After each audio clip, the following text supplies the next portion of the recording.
നമുക്കൊരു രോഗമുണ്ടെങ്കിൽ electric power കൂടിയിരിക്കുമോ കുറഞ്ഞിരിക്കുമോ? ആദ്യം നമുക്കെപ്പോഴും ഉണ്ടാകുന്നത് ഒരു ക്ഷീണം, തളർച്ച, ഉന്മേഷമില്ലായ്മ, ഉത്സാഹക്കുറവ്. പക്ഷെ ചായയും കാപ്പിയും നിരന്തരം ഉപയോഗിക്കുന്ന ഒരാൾക്ക് ഈ സൂചനകൾ മനസ്സിലാക്കാൻ കഴിയാതെ പോകും.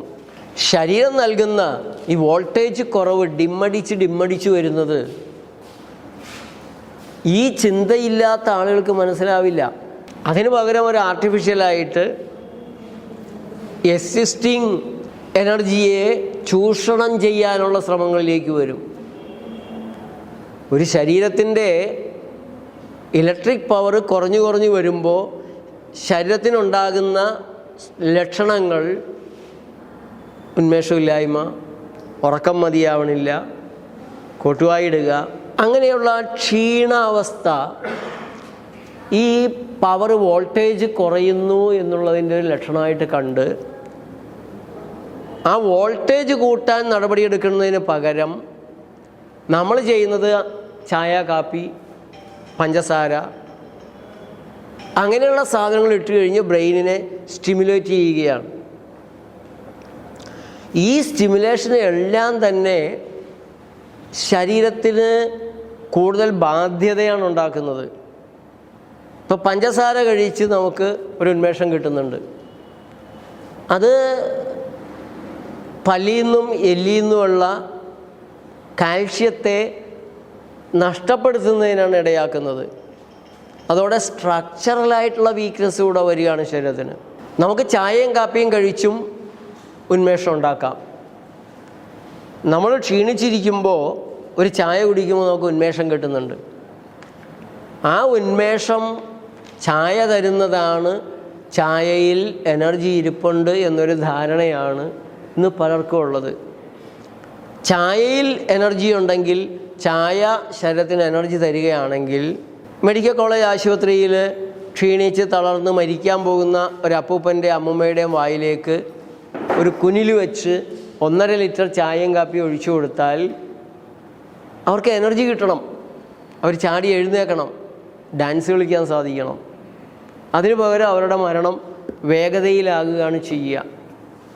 അപ്പോൾ എന്തുകൊണ്ടാണ് ചായയും കാപ്പിയും എനർജി ഒട്ടുമില്ലാത്ത ഒരു ശരീരത്തിന് എനർജി തരാത്തത്?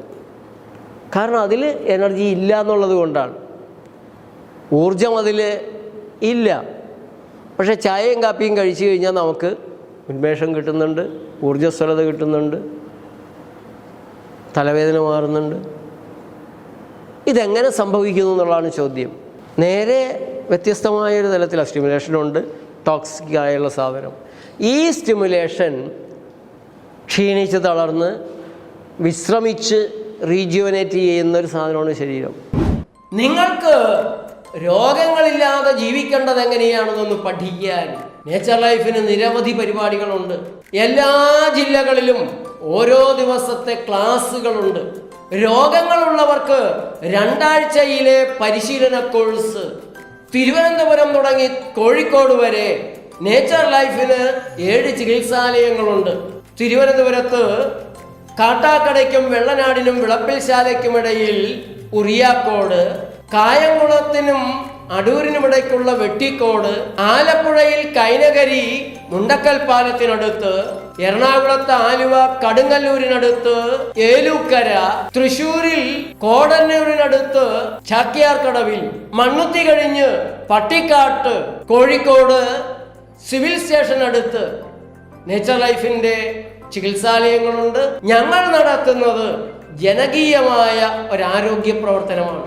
നേച്ചർ ലൈഫിന്റെ യൂട്യൂബിലൂടെ ചെറിയ കാര്യങ്ങൾ ചെയ്തു നോക്കി നല്ല മാറ്റം വരുന്നവരുണ്ട്. എല്ലാ ദിവസവും രാത്രി 8 മണിക്ക് നമുക്കൊരു ഗൂഗിൾ മീറ്റ് ഉണ്ട്. അതിലൂടെ നിരവധി കാര്യങ്ങൾ നിങ്ങൾക്ക് പഠിക്കാം. നിങ്ങളും ഡോക്ടറാകണം, നിങ്ങളുടെ ഡോക്ടർ. വിശ്രമിച്ച് റീജുവനേറ്റ് ചെയ്യുന്നൊരു സാധനമാണ് ശരീരം. ഒരു മൊബൈല് ചാർജ് തീർന്നാൽ പ്ലഗിൽ കുത്തി നമ്മൾ ചാർജ് ചെയ്യുന്ന പോലെ ചാർജ് ചെയ്യുന്ന ഒരു സാധനമാണ് ശരീരം. അത് വിശ്രമത്തിൽ നടക്കുന്നതാണ്. അങ്ങനെ വിശ്രമിച്ച് സമയമെടുത്ത് റീജുവനേറ്റ് ചെയ്ത് വരേണ്ട ഒരു ശരീരത്തെ ചായ ഒഴിച്ചു കൊടുക്കുമ്പോൾ ഒരു ഫയർ എഞ്ചിൻ്റെ മരണമണിയാണ് ഉള്ളിൽ വരുന്നത്. വിഷം കടന്നിരിക്കുന്നു, വിശ്രമിക്കല്ലേ, ചാടി എഴുന്നേറ്റ് ഇതിനെ തുരത്തുക, നിർവീര്യമാക്കുക, പുറന്തള്ളുക. ഇത് ഏറ്റവും വ്യക്തമായിട്ട് നമുക്ക് മനസ്സിലാക്കാൻ കഴിയുന്നത് മദ്യപാനിയിലാണ്. മദ്യപാനിയിൽ മദ്യം ഉള്ളിൽ ചെന്ന് കഴിഞ്ഞത് മദ്യമായി തന്നെ പുറത്തു പോകുന്നുണ്ട്. നിർവീര്യമാക്കാൻ കരളിലേക്ക് പോകുന്നത് വളരെ കുറച്ച് മാത്രമാണ്. എങ്ങനെയെല്ലാമാണ് മദ്യം പുറന്തള്ളപ്പെടുന്നത്? മദ്യപാനികൾ ചുറ്റും തുപ്പിക്കാൻ നടക്കുക, ഇങ്ങനെ തുപ്പിക്കൊണ്ട് നടക്കും.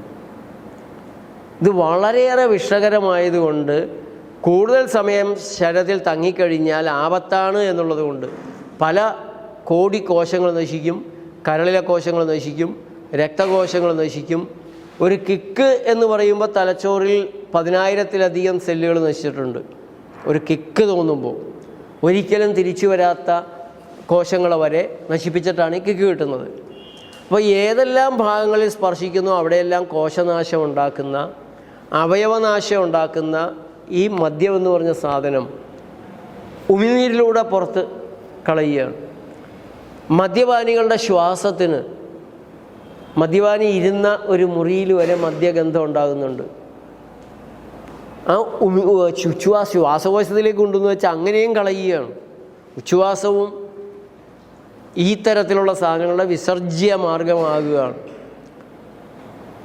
മദ്യപാനികളുടെ വിയർപ്പിന്, മദ്യപാനികളുടെ വസ്ത്രം നാറും വിയർപ്പിന്. അപ്പോൾ വിയർപ്പിലൂടെ സകല കോശങ്ങളിലേക്കും എത്തിക്കഴിഞ്ഞു, വിയർപ്പിലൂടെ കളയുകയാണ്.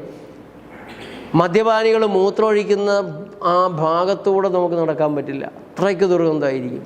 മൂത്രത്തിലൂടെ കളയുന്നു. മദ്യപാനികളുടെ മലമെടുത്ത് പരിശോധിച്ചാൽ മദ്യത്തിൻ്റെ അംശം ഉണ്ടാകുകയില്ല. ഏറ്റവും പ്രധാനമായിട്ട് അഴുക്ക് പോകേണ്ടത് മലത്തിലൂടെയാണ്, അതിലില്ല. അപ്പോൾ ഉച്ഛ്വാസവായുവിലൂടെ ഏറ്റവും പെട്ടെന്ന് തന്നെ ഇമ്മീഡിയറ്റ് വിഷമായതുകൊണ്ട് വിയർപ്പിലൂടെ, തുപ്പലിലൂടെ, മൂത്രത്തിലൂടെയൊക്കെ ഇത് കളയുകയാണ്.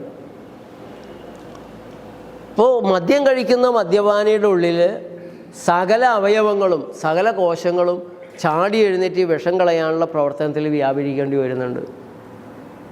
ഇത് എന്തെന്നില്ലാത്ത, ഒരിക്കലും അനുഭവിക്കാത്ത ഒരു ഉന്മേഷമാണ് മദ്യപാനിക്ക് കൊടുക്കുന്നത്. സകല അവയവങ്ങളും കൂടെ ഒരുമിച്ച് പ്രവർത്തിക്കുന്ന ഒരവസ്ഥ സാധാരണഗതിയിൽ ശരീരത്തിനുണ്ടാവണില്ല. അത് ഒരു അപകടം വന്നും ഭയം നിറഞ്ഞ് ഓടി രക്ഷപ്പെടുമ്പോഴൊക്കെയാണ് ശരീരത്തിലുള്ള എല്ലാ സിസ്റ്റവും ഒരുമിച്ച് പ്രവർത്തിക്കുന്ന, ഹൃദയം വളരെ ഫാസ്റ്റായിട്ട് പ്രവർത്തിക്കുന്ന ഒരവസ്ഥ ഉണ്ടാവുന്നത്. അതിനേക്കാൾ ആ സമയത്തും കരളിന് അവിടെ വർക്കില്ല. ആ സമയത്ത് കിഡ്നിയുടെ പ്രവർത്തനമൊക്കെ ഒന്ന് സ്ലോ ആക്കി വെക്കാം. ഇവിടെ കരളിനും കിഡ്നിക്കും കൂടെ കൂടിയ ദുരിതം വരികയാണ്. ഒരു മദ്യപാനി സർവനാശത്തിലേക്ക് വരുന്നത് മനസ്സിനെയും കൂടെ ഇത് വിഷലിപ്തമാക്കുമ്പോഴാണ്. പക്ഷേ ഈ എല്ലാ അവയവങ്ങളും ഒരേ സമയത്ത് ഉണർന്ന് പ്രവർത്തിക്കുമ്പോൾ നമ്മൾ അനുഭവിക്കുന്നത്, മദ്യപാനി അനുഭവിക്കുന്നത് ഭയങ്കരമായ ഒരു ഊർജത്തിൻ്റെ ഒരു തലമാണ്. ഇതിനെ സന്തോഷമായിട്ട് ആൾ തെറ്റിദ്ധരിക്കുന്നുണ്ട്. എനിക്കും ചെറുപ്പത്തിൽ വയറ് നിറച്ച് തിന്നുക എന്നുള്ളതായിരുന്നു സന്തോഷം. ഇനി ഒട്ടും കഴിക്കാൻ പറ്റില്ല. തിരുമേനി പറഞ്ഞ പോലെ വയറ് വല്ലാതെ അങ്ങോട്ട് നിറഞ്ഞിരിക്കണം. ശ്വാസം എടുക്കാനൊക്കെ പ്രയാസം വന്നപ്പോൾ അടുത്ത തിരുമേനി പറഞ്ഞു, എന്നാൽ പിന്നെ 2 വിരൽ അണ്ണാക്കിലേക്കാണ് ഇട്ട് ലേശം അങ്ങോട്ട് ഛർദ്ദിച്ച് കളഞ്ഞാൽ കുറച്ചുകൂടെ അങ്ങോട്ട് കഴിക്കാൻ പറ്റും. ഹേയ് 2 വിരലങ്ങോട്ട് കിടക്കുമെങ്കിൽ നമ്മൾ 2 പഴനുറുക്ക് കൂടെ കഴിച്ചേനെന്ന് പറഞ്ഞ പോലെ അങ്ങനെ കഴിക്കുന്നത് ആ സുഖം. കഴിച്ചു കഴിഞ്ഞാൽ ഒരു സുഖമുണ്ട് വയറൊക്കെ. ഭഗവാന് ഇപ്പോഴല്ലേ മനസ്സിലാവുന്നത് അങ്ങനെയെങ്ങാനും കഴിച്ചു പോയാലുള്ള ദുഃഖം, ദുരിതം അത്രേ പോലും ആവണ്ട. ഒരുവിധം വയറ് നിറഞ്ഞു പോയാൽ ഒരു വീർപ്പുമുട്ടലാണ്. ഈ വീർപ്പുമുട്ടലിനെയാണ് നമ്മൾ സുഖമായിട്ട് അനുഭവിച്ചിരുന്നത്, തോന്നിയിരുന്നത്. ഇപ്പോഴാണ് യഥാർത്ഥ സുഖം വയറ് കാലി കിടക്കുന്നതാണ് എന്ന് തിരിച്ചറിയുന്നത്. അപ്പം ഈ തിരിച്ചറിവുകളുടെ കുറേ പോരായ്മകൾ നമുക്കുണ്ട്. അതുകൊണ്ട് പ്രകൃതി രീതിയിലേക്ക് വന്നാൽ ബുദ്ധിമുട്ടാണ് എന്നാണ് പലരുടെയും അറിവ്. തിരിച്ചറിവ് പ്രകൃതിയിൽ വന്ന് അതിൻ്റെ ചിട്ടകളൊക്കെ ചെയ്ത് കഴിയുമ്പോഴാണ്. ഇപ്പോൾ പ്രകൃതി ഉത്സാഹം എന്ന് പറഞ്ഞാൽ ഭക്ഷണം മാത്രമാണെന്നാണ് കരുതിയിരുന്നതെന്ന് പറഞ്ഞു. അവിടെ വന്നു കഴിഞ്ഞപ്പോഴാണ് അതല്ലാത്ത കുറച്ച് രീതികൾ കൂടിയുണ്ട്. അത് ശരീരത്തിന് വളരെ ആശ്വാസം നൽകുന്നതാണ്, സെല്ലുലാർ റെസ്റ്റ് നൽകുന്നതാണ്.